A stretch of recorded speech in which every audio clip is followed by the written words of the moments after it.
You love to hear it. I also wanted to talk about that match on October 5th, 1996. Maybe just take me a little bit through it, because not only was it your first match with the WWF, but it was a tribute match to Matt, if I remember correctly, Yeah. right? So maybe just take me a little bit through that and how it came about, if you could. So Teddy's younger brother, Matthew, we were wrestling probably the end of June. We were wrestling in the ring up at Stu's. We would record our little matches that we had. At that time, uh, we had started to like experiment with started to learn how to do like a Frankenstein off the top rope and stuff like that, which very very against the Hart family rules and very against Stu's rules. But Well, and I was going to say, wasn't Harry like 11 at the time? oh man, yeah. He's 10. He turns 11 in August, but he's 10 at this moment. And Holy shit. we were wrestling 2 days before. Then all of a sudden Matt just felt really sick.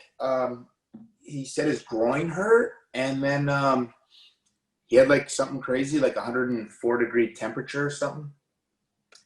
He goes to the hospital. We went and visited him that night, and he was kind of like delirious a little bit.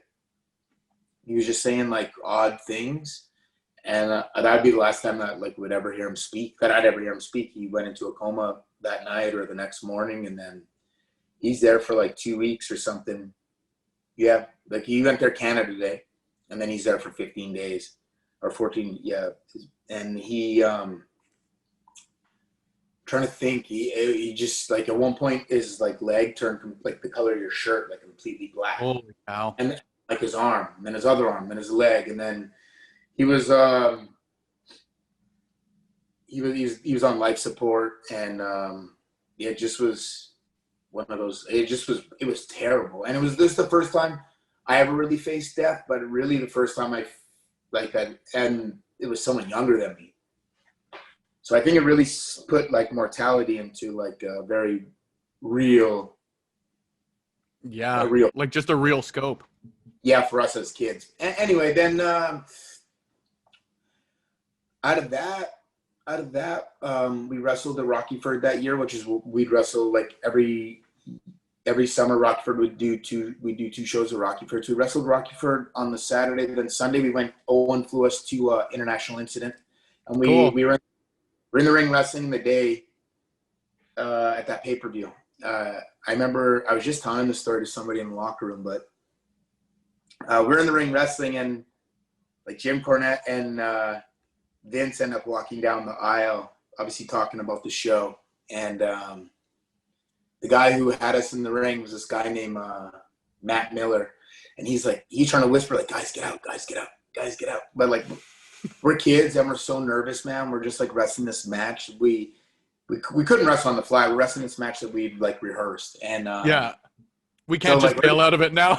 yeah, it was like, oh, and the next thing I know, like, oh, Vince is at the ring, and like we roll out, and then so I don't know, like somehow then one thing led to another. We hung out with Carl DeMarco that night, and then next thing you know, he was a part of like wanting us to Carl DeMarco and Davey Boy were big proponents of us doing this match at the Saddledome, and then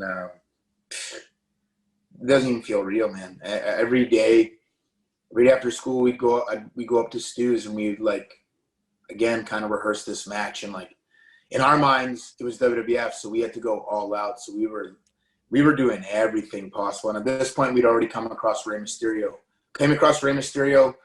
Bash of the Beach '96, and then ever since then, like our style changed a lot, and we started getting in trouble a lot more from Stu. So thanks, Ray. But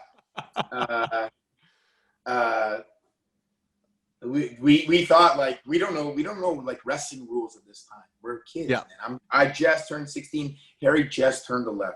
Teddy's 16, and our other friend is like 15. And he doesn't even. Our friend's cool. He was a very good athlete, and he just kind of stepped in to help us so we could do a tag match. And like he didn't like wrestling wasn't really his thing, but he helped us for these couple matches. Anyway.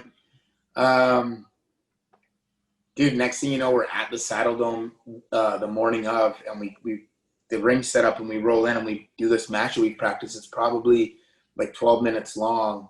maybe 15 or something. It's like wild. I'm doing a dive through the ropes. I'm getting backdropped over the top rope, and I could almost take like a 450 style bump. Like, it was so ridiculous. And I think somebody saw us doing that earlier in the day and was like, what are these kids doing? And then I think they realized we're on the show. And then, like, next thing you know, Jack Lanza is telling us that we only have 5 minutes, no two guys on the floor at the same time. And now, like, but man, fast forward 24 years, if I was the producer of a live event right now, and let's say Roman's nephews roll up, and they have a tag match, and I see them in the day doing superplexes and stuff. You guys are going to have to tone it down. Yeah.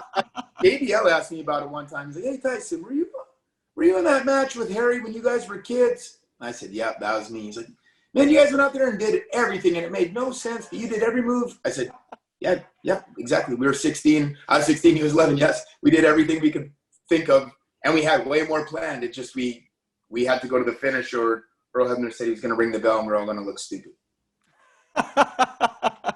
Wouldn't be the first time it happened, but c'est la vie, right?